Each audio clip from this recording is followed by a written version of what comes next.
So mga kababayan ko, no, magandang araw, no. So si Pastor Apollo Kibuloy, mga kababayan, nagsalita na sa kanyang about sa kanyang kaso. So alam niyo mga kababayan, no, napagtanto ko ngayon, no, na si Pastor talaga ay may malasakit sa bayan.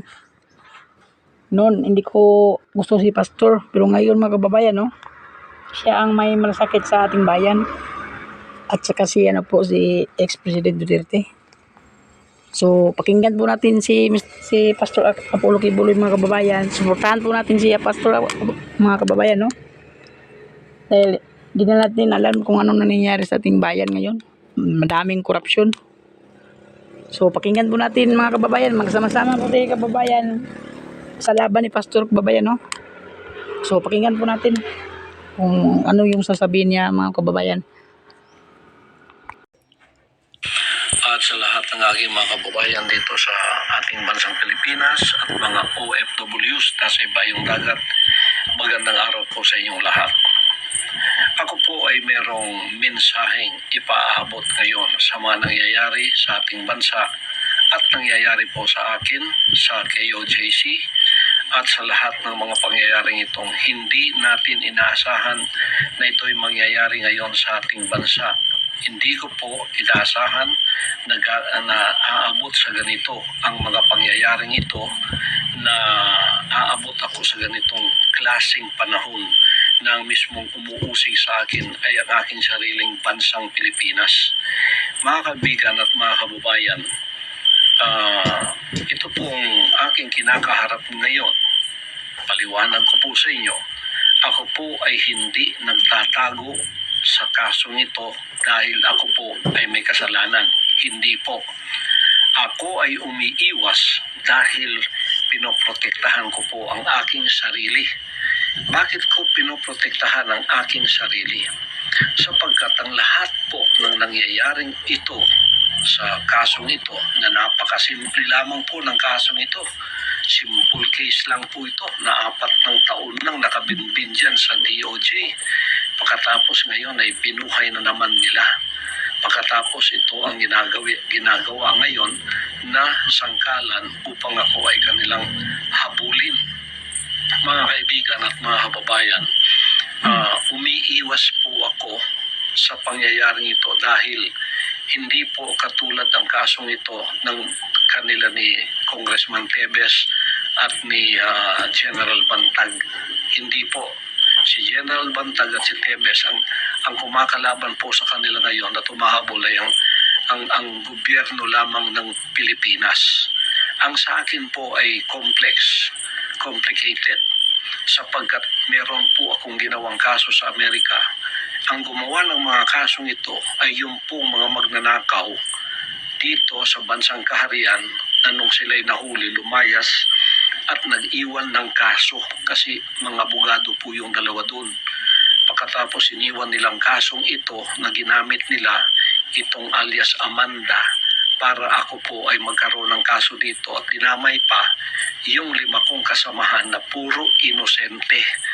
Pagkatapos po pupunta sila ng bansang Amerika, ay gumawa na naman po ng kaso doon.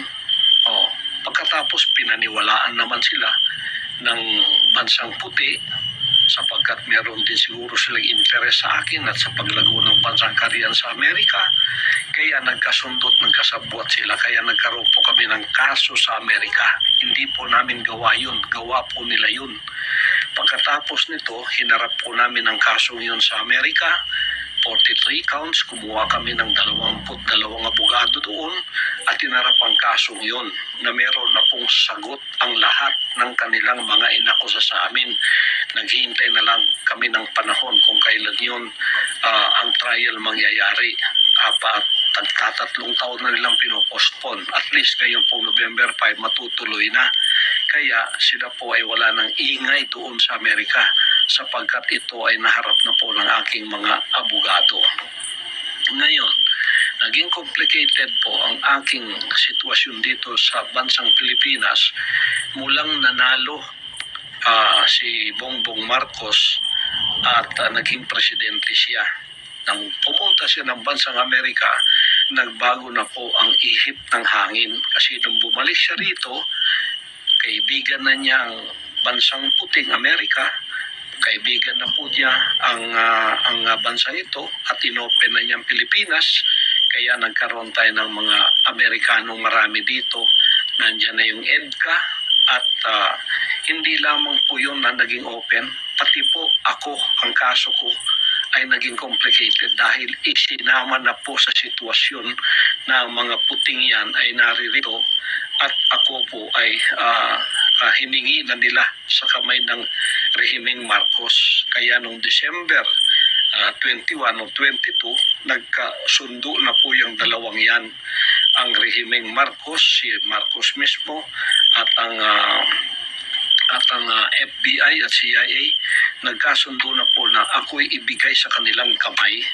Ibigay ni Marcos ako sa kamay ng mga puti. At mula noon, under surveillance na po ako dito sa aking sariling bansa. Diyan sa aking mga compound, meron ng mga drones, araw at gabi. Gawa po ng mga puti yun. Pagkatapos po, naghanda kami kasi ayaw po nila ang tinatawag na extradition. Kasi may extradition treaty tayo.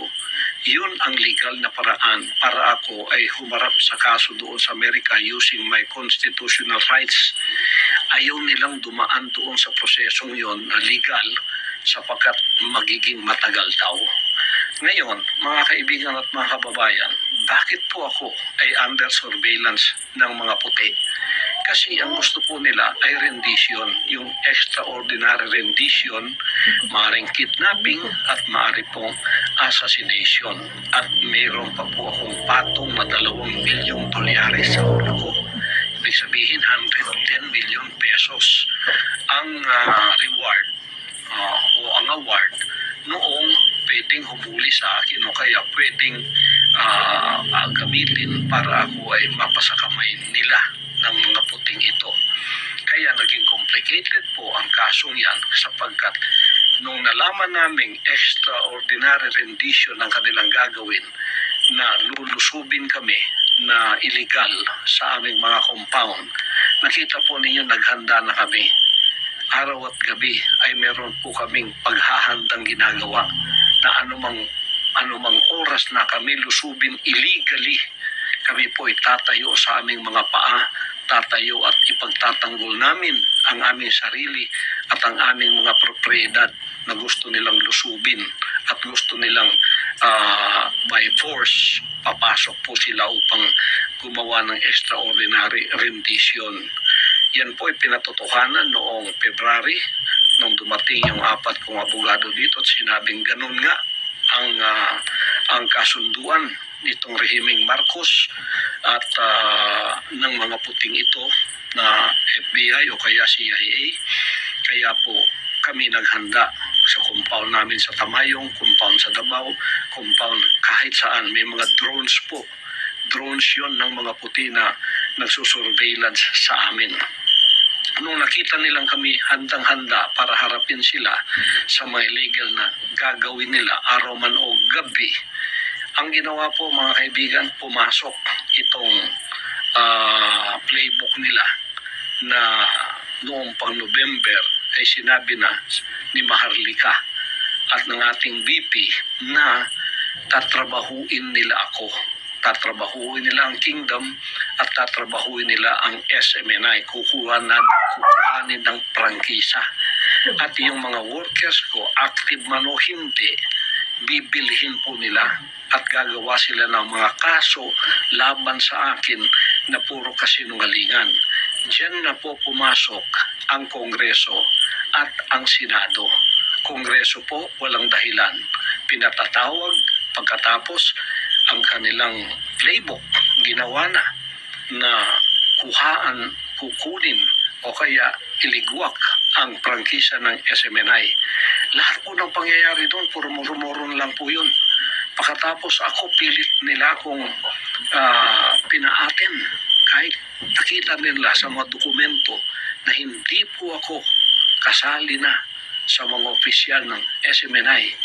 Pero pinipilit pa rin nilang ako ay pumunta doon. Bakit?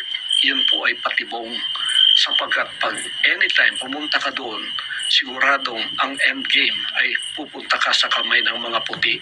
Extraordinary rendition pa rin. Sa sarili ko ang lugar, gusto nila akong pasukin.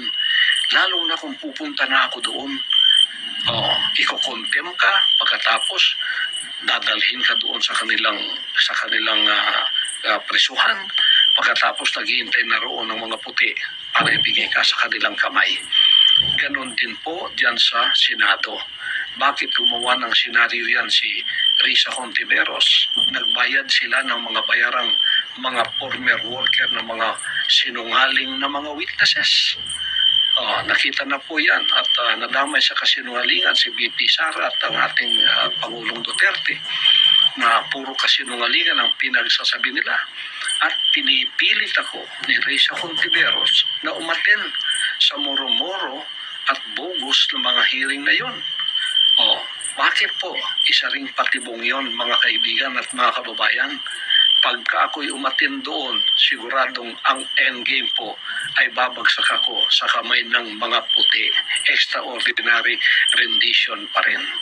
Nung hindi po nila magawa yun, kahit may mga warrant of arrest na sila, sapagkat hindi ako umaten sa kanilang mga hearing, kasi pinoprotektahan ko yung sarili ko, kasi alam ko ng lahat ng ito ay patibong lamang upang ang endgame ay magawa nga nila na ako ay ilagay sa kamay ng mga puti, sapagkat ang ating pong gobyerno at ang gobyerno ng mga puting ito ay nagkasabwatan na nga, hawak na nga sa liig ang ating gobyerno rito, kaya itong mga operatibang ito ay ginagamit na lamang whether they know it or not.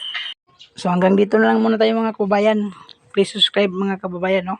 So samahan natin si Pastor mga kababayan sa kanyang laban para sa ating bayan na may malasakit. Di katulad ngayon mga kababayan, mga korupsyon. Ang dami ng mga korupsyon. So yan lang po mga kababayan. Maraming salamat po at thank you po, no?